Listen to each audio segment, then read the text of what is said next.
So a little while ago, I did do a anatomy drawing challenge where I really kept it very basic and actually had used this textbook as a reference for different muscle groups and just hand drew a couple of muscle groups as a day, like a 30-day challenge.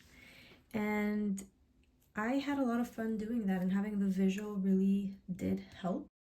Unfortunately, I took a little bit of a break since then, and basically the next step has been something that's been on my mind for quite a while, but again, life happens and time passes and you don't end up doing what you've been wanting to do. So I told myself that enough is enough, and this is the time for me to do it. In the same way that the 30-day challenge on YouTube kept me accountable, I was hoping to also be filming this next step as well. Also, that seeing the process would be a lot more interesting for a lot of you, especially if you would want to partake in something like that for yourself.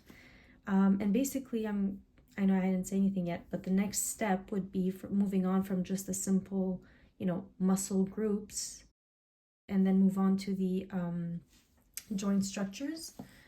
So basically, I'd still be using this textbook as a reference, but then also I have this textbook that allows me to get a better in-depth understanding of each joint. So not only its structure, but its function. And then obviously I'm not going to be taking every single thing in each chapter for every joint. I'm mostly going to be focusing on things that are going to help me directly as a kinesiologist better assess and choose certain exercise programs and movements with my clients based on the issue at hand.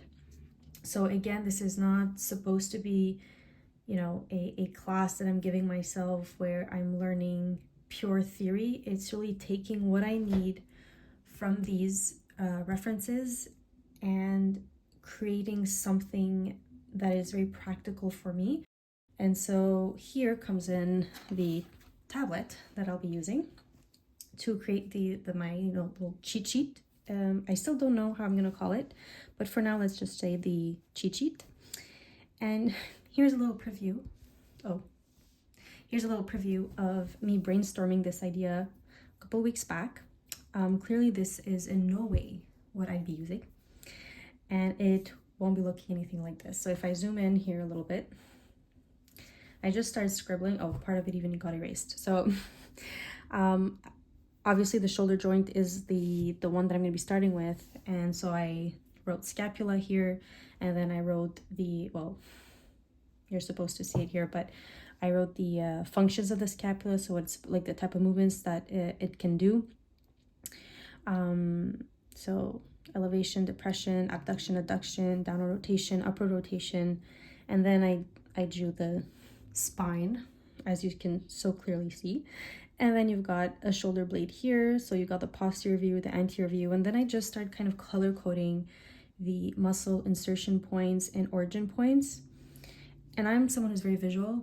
So I feel like having something integrated like this in my cheat sheet is really going to help me better visualize what muscles directly affect the shoulder joint and the scapula, because obviously all of this is tied into together. And another thing that I'm thinking about doing is, what are the primary muscles, like the primary movers, let's say of the shoulder blade, it would be the rotator cuff muscles. Okay, so then I can start with something like that, work my way around the shoulder joint.